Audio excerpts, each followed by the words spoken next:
चंडीगढ़, इंदौर, गुजरात, दिल्ली या फिर नोएडा,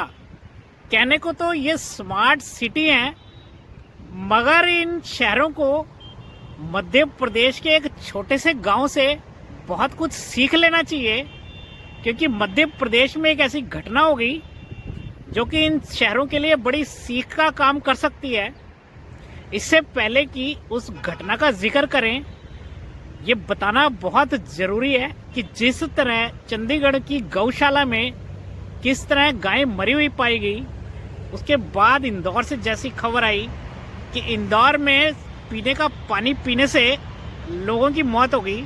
उसके बाद गुजरात से जैसी खबर आई कि पानी की टंकी किस तरह गिर गई टूटकर, और नोएडा से जैसी खबर आई कि एक नाले में डूबकर एक व्यक्ति की मौत हो गई, और फिर दिल्ली से हाल ही में खबर आई कि किस तरह सड़क पे बने एक गहरे गड्ढे में गिरने से एक बाइक सवार की मौत हो गई। तो इन सभी को कम से कम मध्य प्रदेश के नीमच में एक छोटे से गांव से एक बहुत कुछ सीख लेना चाहिए। गांव से ऐसी खबर आ रही है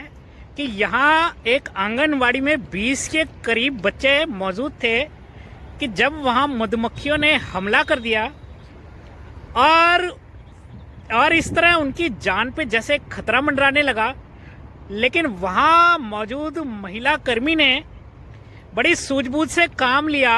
और उन बच्चों को जैसे किसी दरी से या फिर तरपाल से ढक दिया, और ऐसा करने से उनकी तो जान बच गई या फिर उन पे आने वाला खतरा तो टल गया। लेकिन इस सब के दरमियान उस महिला कर्मी को इतनी मधुमक्खी ने काट लिया कि उसके बाद अस्पताल में उनकी मौत हो गई। और ये कोई स्मार्ट सिटी नहीं था, एक छोटा सा गांव था। और बात करें इन शहरों की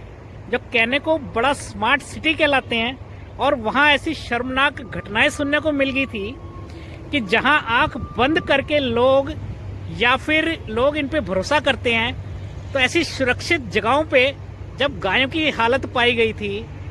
जब लोग पीने का पानी पीने से मर गए थे, और जब कि एक सड़क पे चलते हुए किसी खड्डे में एक बेचारा युवक गिर गया था, या फिर एक नाले में एक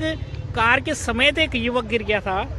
तो इन सब घटनाओं से कम इन बड़े बड़े शहरों को सीख लेने की ज़रूरत है कि जब जनता आंख बंद करके इन चीज़ों पे भरोसा करती है तो उनकी रक्षा की जिम्मेदारी भी इन्हीं की बनती है। और सलाम है इस महिला को जिसने अपनी जान की फिक्र करे बिना उन बच्चों को बचाना ज़्यादा ज़रूरी समझा और यूं अपनी जान तक कुर्बान कर दी, मगर उन बच्चों पे आंच तक नहीं आने दी। धन्यवाद।